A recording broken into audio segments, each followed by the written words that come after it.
So growing up, my mom, I was born when she was in high school, and she dropped out of high school, and then she had a couple of more kids. She got divorced, and then she got remarried immediately and got really into like a lot of heavy drugs at that time. She went on her honeymoon and she decided to just leave us at home alone at the age of 3 and 2. And her plan for that was she had the crackhead neighbors come check in on us every now and then. She just never cared about her kids, I guess is where I want to go say with that. Like, we were literally the last thing on her mind all the time. She never bought us food, so by the time my brothers came along, I was about 6. It was basically fell on me to just like get food to survive for the family. So I would steal from the 7-Eleven and the 3 gas stations that were all within walking distance. We were a very godless house, and it showed, but I didn't know any better. To me, that was just normal. I slept outside the hotels and alleys when I was 9 because my mom eventually couldn't afford drugs. So she turned to, prostitution. And so that was my whole childhood. It culminated when I was about 11. I came home and I found my mom trying to drown my brother, who was 4 at the time, in the bathtub. And so I tried to approach her, and she just came after me, and then she pulled out a knife on me, and so I ended up having to fight for my life. Before I was able to finally wrestle away from her, I grabbed the phone, locked myself in the bathroom, called the cops, pulled my brother out, and that was the last we ever heard from her. That was the end of it. Like, she disappeared. No one ever found her again. At that point, I was, 11 years old. I became just jaded, like extremely just shut off from the world. I'm like, no one cares about you. To me, every person I met in my life up to that point lived for themselves. Like, they only wanted you because they wanted something from you. And so that was my perspective of the entire earth. And in being a teenager, like, it just doubled down on just, I hate the world. Like, I really do. I hate everyone. I don't want anything to do with anything. And about middle school is when, that's when people start getting access to drugs. Like, so to me, that was kind of like a easy way of like, well, I hate the world, so what's an easy way to escape said world? That's when I kind of made the point to myself to like, hey, maybe I should look for something more. So I took the analytic approach.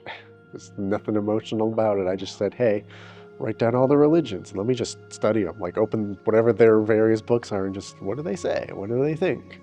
And at that time, my dreams started getting like really intense and really heavy. Like, I would have I'd wake up in the middle of the night sweating and my heart was pounding because I would have dreams about, like, I guess, evil entities coming after me.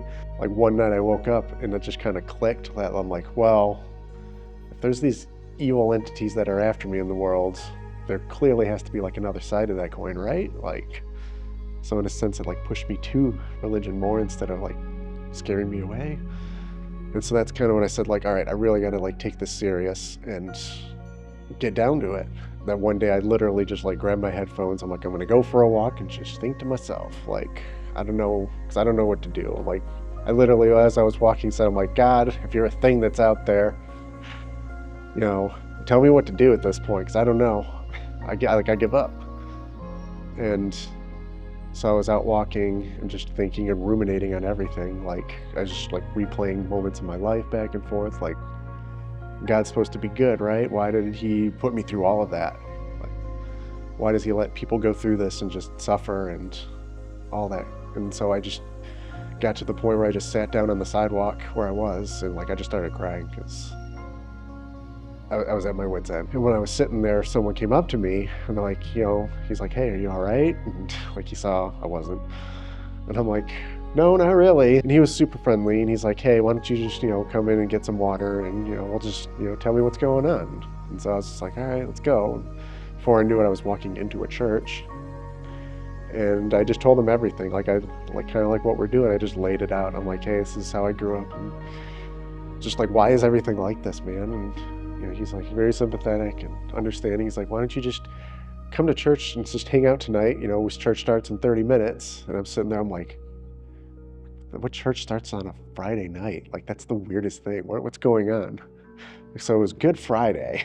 So I just sat through the service, and it was just all about the sacrifice that Jesus made and everything he went through.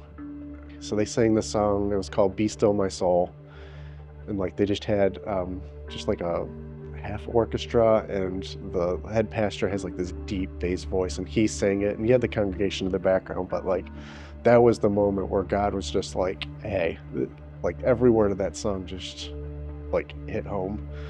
At the end of the service, they're like super dramatic. They're like, and then they put him in the tomb, and then they rolled a stone in front of it, and it was sealed, and then everything went black. So I found the pastor. I'm like, what just happened? He's like, you got to come back Sunday and hear the end of the story. And so I came on Sunday. I was there at 5:30 in the morning, and they did the whole service, and it was like absolute jubilation. And I was just like, this, like, from where I was on Friday to where I am now, like that is what I was looking for. At that moment in my life, I was another thing was like bubbling under the surface that finally also came to a head. So it's like, sweet, I found Jesus. But at the same time, I had another issue I had to tackle. A feeling I always had when I was a kid was, I can remember since about I was 4 years old, was I had a lot of gender identity issues, and I just never felt like I was the gender I was. And I kind of just ignored the feeling for the longest time. It was just always like in my head, like I would gravitate towards those tendencies. Found God, and it was about the same month where I decided I'm just gonna act on these feelings now. And so at that point I started living like the double life, as a lot of people would say, is when I'm with my family, myself, but then I had a backpack in my car full of different clothes and makeup, and just, I'm gonna, switch out everything and start living two lives at the same time. Yeah, that was how I lived for about 2 years until I finally decided to like reach out to other people in the community. That's what I call it, the LGBT community. I looked for a group at college, just like a support group that got together, and reached out to them, went to the group and just connected with those people. At that time, this is 2007, 2008. So like trans isn't even like a word that anyone knows. This is like a niche, tiny smidgen of a thing. So like they thought this was the coolest thing ever to them. They're like, wow, like we never like get to experience someone like you. And I'm like, what do you mean? I'm just another person in my head. They were like, no, it's more than that. Like if people don't accept you for who you are, you have to like get in their face and like tell them like, you need to love me for who I am. And I'm like, but yelling at someone to love you isn't love. It's funny, like there were times where I'm like, have you heard of Jesus? Like he didn't get in someone's face and scream, love me or else. Like that's not how he worked. There were so many times where I'm like, I want to say Jesus, but at the same time, like there's kind of a stereotype where these people are gonna push right back at me, and like now I'm gonna be alone again. And so I just kind of went with things. There was the other trans person there, so we had a relationship for a while, and she really helped me like on my journey, I would say, to accept myself. But at the same time, she was great at taking things too far. And so she also did a lot of drugs. So we did drugs together, and living as trans, especially at that time, a big thing about the community is like, you want to be passable is the thing. And it's like me, I'm not a pretty person to begin with. Like I have, defined jawline, I have a bigger nose, and it's like, so I have to put in 10 times the effort just to try and hide all this stuff. And guess what? That's all expensive. You have to get hair removal every month, and like, you have to get all this super fancy makeup, and you have to spend all the time doing this, and the cost adds up. So how do you afford all this stuff? And well, she showed me how you afford it all, and that's when she introduced me to, you just sell yourself a couple times a week and it pays it off real fast. My life really like very quickly became, just, take some ecstasy, and, the next 2 hours you'll be fine and feel whatever. And then sweet, now you got $400 in your pocket. Like, and that's just how I live life. And that went on for about a year. Like at what point did it go to, I'm just gonna meet, like 5 guys tonight and get this and that, to like, I'm just gonna do this as a full-time job, and just drugs become the norm, and all of a sudden you just start hating yourself for everything. And like, I thought I was supposed to love who I am and accept myself, but here I am making it worse than ever. And I don't know, once I hit that point of like, I hated myself again, I don't know, I took that hate out on everyone else. I would like intentionally make it a point to like save things from meeting people, and then I would find them on social media, which was like the new thing at the time. I would, sorry, it's not happy about it, but I would like find their wives and stuff and send them everything and just like try and ruin their lives. I wanted them to be as miserable as me. My partner at the time who got me into it, she was kind of in that same boat, and it came back to bite her, and it culminated with people coming after her, and so she ended up taking her life one day. And so I realized I was on the exact same path. So I had a gun at the time, and I don't know, I made the choice in my head, like, I don't want to go on that same path. So I remember just sitting there, and I went through all the motions of what you do. I wrote everything down for everyone, so when they found me, they have everything. And that was it. I grabbed the gun. Like I remember, like in that, like the last moment of just like, God's supposed to be there for everything. So if you hear God, this is it. And I pulled the trigger, and it didn't go off. Obviously, I'm still here, but like that moment was like, I don't. Like to me, I went through it. I did everything. Like I pulled the trigger as hard as I could, and I'm still sitting here. Like something like 1,000 people shoot themselves a day. Like, why do I get to be here? Here I am ruining people's lives and being that. Like, why would God pull through for me in the end? But he did. And yeah. That was, I think, the biggest eye-opening moment. I mean,